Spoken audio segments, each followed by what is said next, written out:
سلام. حرف زدن میخواستی عالم با شما حرف بزنم ولی خجالتون کشیدم.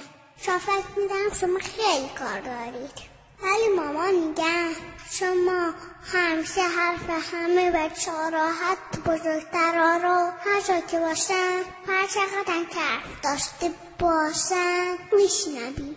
خیلی دوستتون دارم، از 10 بیشتر. اوقات دارم خواسته بود به شما بگم من همش منتظر شما. من هیچ کار بدی نمی کنم. تازه به همه بچه هم گفتن که کار دست نکنم چون شما ناراحت میکنه. بابا میگه اگه ما واقعا منتظر شما باشیم بعدش کار بد نکنیم و براتون دعا کنیم شما میاد. من واقعا بزرگ شدم که اسرارای شما باشم.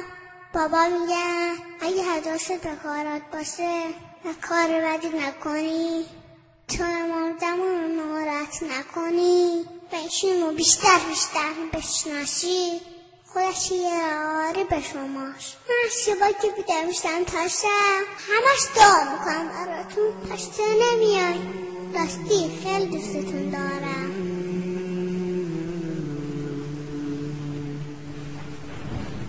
الحجة ابن الحسن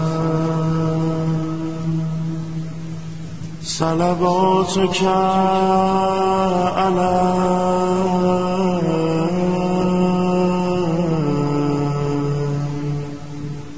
وعلى آبائك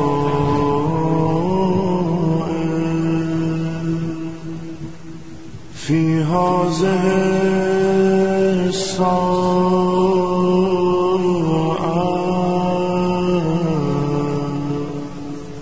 وفي كل ساعة وليا وحافظا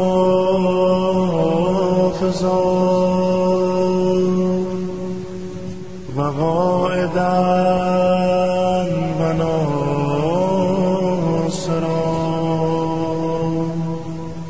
ودليلا وعينا حتى تسكنه أرضك طوعا وتمتعه فيها طويلا.